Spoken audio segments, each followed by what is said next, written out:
नमस्कार। कहते हैं शाहजहां ने ताजमहल इसलिए बनवाया ताकि मुमताज़ के लिए उसका प्यार अमर रहे। क्या वह सचमुच मुमताज़ को बेइंतहा प्यार करता था? क्या सचमुच अपनी बेगम की याद में शाहजहां ने दुनिया को ताजमहल का नायाब तोहफा दिया? शाहजहां को प्रेम की मिसाल के रूप में पेश किया जाता रहा है, और क्या भी क्यों न जाए। 8,000 औरतों को अपने हरम में रखने वाला अगर किसी एक में ज़्यादा रुचि दिखाए तो वो उसका प्यार ही कहा जाएगा। जिस शाहजहां और मुमताज़ के प्यार की इतनी डींगे हाँकी जाती है, वो शाहजहां की ना तो पहली पत्नी थी और ना ही आखिरी। मुमताज़ शाहजहां की 7 बीवियों में चौथी थी। शाहजहां ने मुमताज़ से पहले भी 3 शादियां कर रखी थी, और मुमताज़ से शादी करने के बाद भी उसका मन नहीं भरा तो उसके बाद भी उसने 3 शादियां और की। यहाँ तक कि मुमताज़ के मरने के 1 हफ्ते के अंदर उसकी बहन फरजाना से शादी कर ली थी। समझने वाली बात यह है कि अगर शाहजहां को मुमताज़ से इतना ही प्यार था तो मुमताज़ से शादी के बाद भी शाहजहां ने 3 और शादियां क्यों की? कहा तो ये भी जाता है कि 38 साल की मुमताज़ की मौत किसी बीमारी से नहीं, बल्कि 14वें बच्चे को जन्म देने के दौरान बहुत ज़्यादा कमजोरी के कारण हुई थी। मुमताज़ का नाम मुमताज़ महल था ही नहीं, बल्कि उसका असली नाम अर्जुमंद बानो बेगम था। शाहजहां की 7 बीवियों में सबसे सुंदर मुमताज़ नहीं, बल्कि इशरत बानो थी, जो कि उसकी पहली बीवी थी। शाहजहां से शादी करते समय मुमताज़ कोई कुंवारी लड़की नहीं थी, बल्कि वो भी शादीशुदा थी, और उसका शौहर शाहजहां की सेना में सूबेदार था, जिसका नाम शेर अफगान खान था। शाहजहां ने शेर अफगान खान की हत्या कर मुमताज़ से शादी की थी।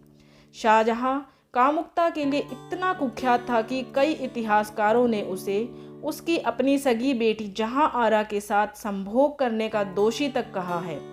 मुगल बादशाह शाहजहां का हरम सबसे अधिक बदनाम रहा है, जिसके कारण दिल्ली का red light area GB road बसा। शाहजहां के हरम में 8,000 औरतें थीं, जो उसे उसके अब्बू जहांगीर से विरासत में मिली थी। उसने अब्बू की संपत्ति को और बढ़ाया। उसने हरम की महिलाओं की व्यापक छटनी की तथा बुजुर्ग महिलाओं को भगाकर अन्य हिंदू परिवारों से जबरन महिलाएं लाकर हरम को बढ़ाता ही रहा। उन्हीं भगाई गई महिलाओं से दिल्ली का red light area GB road गुलजार हुआ था, और वहाँ इस धंधे की शुरुआत हुई थी। जबरन अगवा की गई हिंदू महिलाओं को यौन गुलामी, यौन व्यापार को शाहजहां प्रश्रय देता था, और अक्सर अपने मंत्रियों और संबंधियों को पुरस्कार स्वरूप अनेकों हिंदू महिलाओं को उपहार में दिया करता था। यह शख्स यौनाचार के प्रति इतना आकर्षित और उत्साही था कि महिलाओं का मीना बाजार लगाया करता था। सुप्रसिद्ध यूरोपीय यात्री फ्रांकोइस बर्नियर ने अपनी किताब travel in the Mughal empire में इस विषय में टिप्पणी की महल में बार बार लगने वाले मीना बाजार, जहां अगवा कर लाई हुई सैकड़ों हिंदू महिलाओं का क्रय विक्रय हुआ करता था, राज्य द्वारा बड़ी संख्या में नाचने वाली लड़कियों की व्यवस्था और नपुंसक बनाए गए सैकड़ों लड़कों की हरमों में उपस्थिति शाहजहां की अनंत वासना के समाधान के लिए ही थी। इतिहासकारों ने शाहजहां को एक महान निर्माता के रूप में चित्रित किया है, किंतु इसने अनेकों कला के प्रतीक सुंदर हिंदू मंदिरों और अनेकों हिंदू भवन निर्माण कला के केंद्रों का बड़ी लगन और जोश से विध्वंस किया था। शाहजहां की धार्मिक नीतियां लगातार विवाद में रही। हिंदू माता की कोख से जन्मी ये संतान इस्लाम को लेकर ज़्यादा ही आग्रही था। उसने हिंदुओं की तीर्थ यात्रा पर भारी कर लगाया था। साथ ही कई ऐसे आदेश दिए जो हिंदुओं को परेशान करने वाले थे।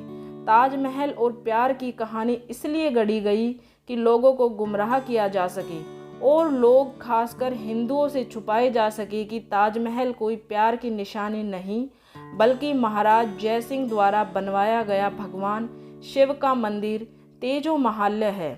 इतिहासकार पीएन ओक ने पुरातात्विक साक्ष्यों के जरिए बाकायदा इसे साबित किया है, और इस पर पुस्तकें भी लिखी हैं। 1658 में औरंगजेब ने शाहजहां को आगरा के किले में नज़रबंद कर सत्ता अपने हाथ में ले ली, जहां 8 वर्ष बिताने के बाद 1666 में उसकी मृत्यु हो गई। इन 8 वर्षों में औरंगजेब एक बार भी अपने पिता से मिलने नहीं आया। मृत्यु के बाद भी उसने अपने पिता के जनाजे को कांधा तक नहीं दिया। शाहजहां की अर्थी नौकरों और हिजड़ों से उठवाई गई थी। बताया जाता है कि अत्यधिक कामोत्तेजक दवाएं खा लेने के कारण उसकी मौत हुई थी, यानी जिंदगी के आखिरी वक्त तक वो अय्याशी ही करता रहा था।